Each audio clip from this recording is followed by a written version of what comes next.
Once upon a time, there was a land that was happy and prosperous. It had a great education system, safe streets, and jobs for everyone. There were a few poor people and a few rich people. Most were in the middle. The people of this land paid for their good life by investing in their future together. They called this paying taxes. Everyone paid what they could afford. The poor people paid a little, the people in the middle paid a middling amount, and the rich people, 1% of everyone, paid more than the others. Just about everyone thought that this was best. But over time, rich people decided they weren't rich enough, so they came up with ways to get richer. The first way was through tax cuts. They didn't mind if this meant fewer services for everyone. They said, why should I care about other non-rich people? I can hire teachers, safety, waste disposal people to work for me for less money than taxes cost.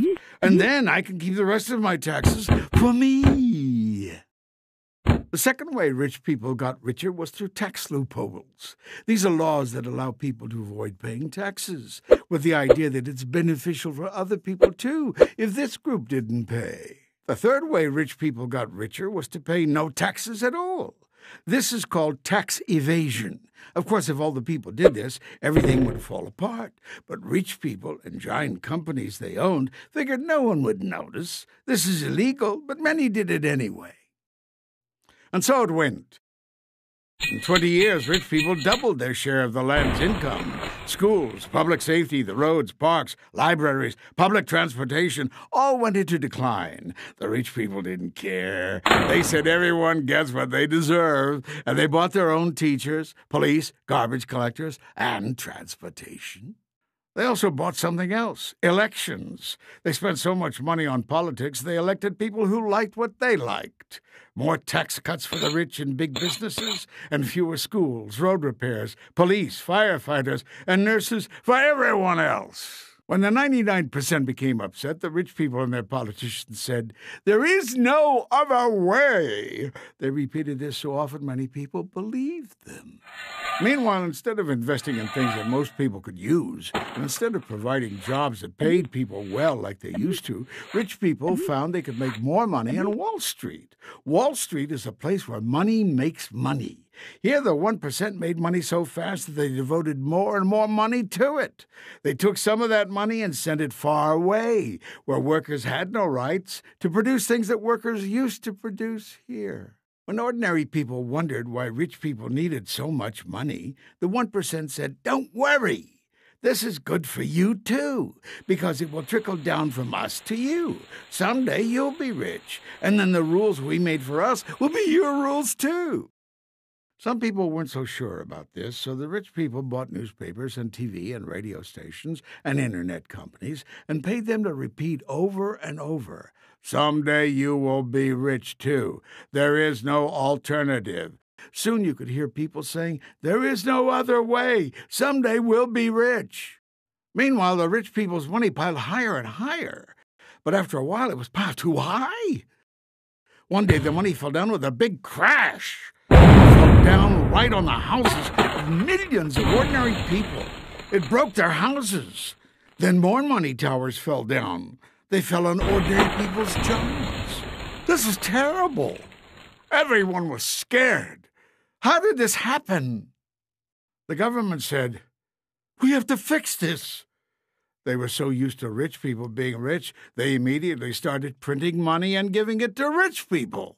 But they didn't give any to the ordinary people whose houses and jobs were broken by the crash. Those people said, "You gave the rich people money to replace their money that got lost in the crash. Why aren't you giving us any to fix our houses and our jobs? They got broken in the crash too."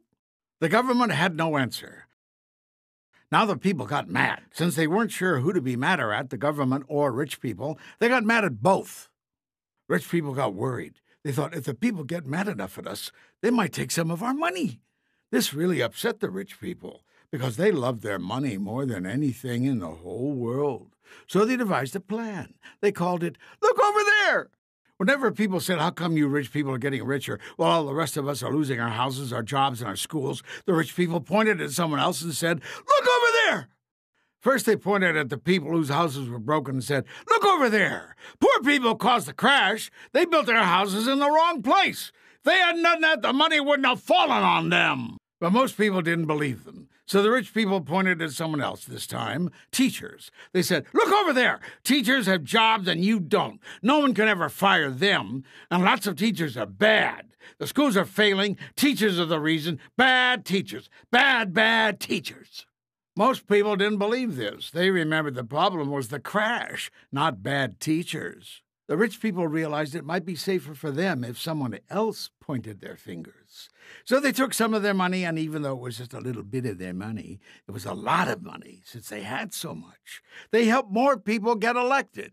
These politicians pointed their fingers at police, firefighters, librarians, and other public employees. They said, look over there! These people are greedy. They have jobs and you don't. You don't have retirement plans and they do. They caused the crash.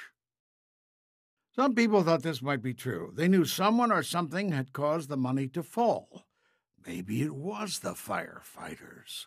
But others remembered that firefighters helped them when their houses were on fire. They also remembered it was the 1% who built the money towers that crashed on their houses and jobs. Some people even remembered those towers of money had replaced factories and jobs that people used to have. And those jobs used to have retirement plans, too. And the ordinary people remembered that the teachers and firefighters lived in their neighborhoods and shopped in the same stores and didn't seem to be the problem at all. The people looked around. They saw too many students in their classrooms. They saw their roads filling with holes. They saw when they needed help, it took longer to arrive. People began to say, maybe rich people have too much money now. And maybe our problems have something to do with the 1% not paying their fair share of taxes. And also, maybe rich people should pay the same rate of taxes they used to when our land was prosperous and more people were better off. The rich people heard these things and grew worried. They told their politicians to pass laws to prevent people from organizing, prevent people from voting, prevent people from having retirement plans. But now the people understood the problem. It was rich people who crashed the money onto their houses and jobs. It was the 1% who got politicians to cut their taxes until there wasn't enough for schools, safe streets, libraries, health care, and parks. And it was rich people blaming everyone but themselves for what had happened. This is where we are now. And we have a question. Is there no alternative? Or can the people of this land do something to live happily ever after?